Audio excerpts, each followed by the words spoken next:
I think now with, you said, the urgency of ecological sustainability and social sustainability, there isn't a kind of concise parameter set, because you see it popping up with a lot of different certifications arising that's all a bit different, and they represent different interest groups, and they aren't really representing true sustainability. It's kind of, what can I put on my product that shows some kind of sustainability? So if I don't conform to a standard, there is probably a standard out there that I would conform to, and it has the potential of causing a lot of issues in the future, with people losing trust in these kinds of certifications and just saying it's all a marketing scheme. Why should we care? I think we already see that a bit. It's just a way to try and show the consumer some transparency, I think, into the fact that you are aiming towards sustainable practices. That's one of the challenges I've found, I think, especially for Southern Hemisphere countries. I don't want to offend anyone, but excluding Australia, is where we aren't in the driver's seat when it comes to saying what the regulations are or should be. So it is set up towards North American and European producers. So things that work for them don't necessarily work for us, but we can't influence those regulations. And what we've started to find in South Africa is that as there's more pressure on European producers and North American producers, there are some attempts to use these regulations to exclude outside markets.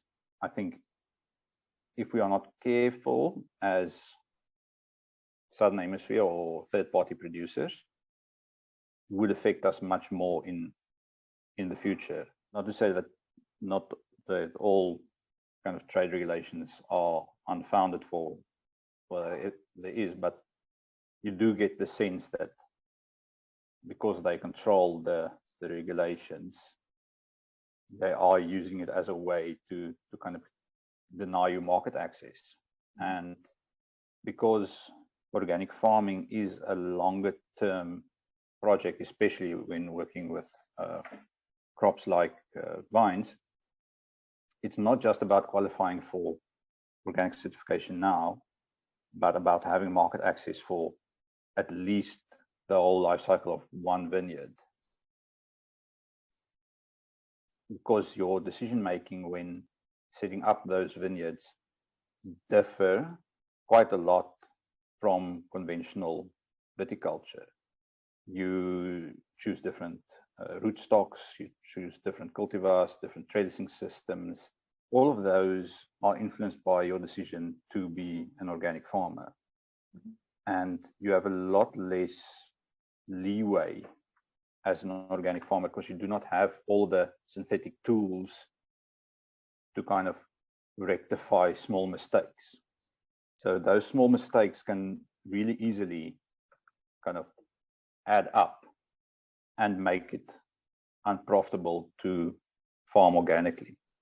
People that don't understand all of these influences completely go organic and then they fail, and it is kind of blamed on the organic farming as a whole. Management is very intense, much more in organic farming, because you have that very small margin of error that you're working with. People that do make a success of organic farming go into it with a mindset of this is what they want to do, usually because of some personal belief or motivation, and they are prepared to take the kind of knocks that sometimes come with the increased risk of farming organically. Do it successfully are the people that understand that and I'm able to take the those kind of bad years sometimes, Exactly. where a lot of the failures, especially now that the market is getting bigger, comes from people that see it as a value addition to their products, where they can quickly access a niche market where they can get a premium, and then them switching over. It's usually between about 3 to 5 years where you do get quite a bit of downturn on your yield and how your farm functions. Yet in the regulations where there's usually a 3-year waiting period, transition period before your certification kicks in.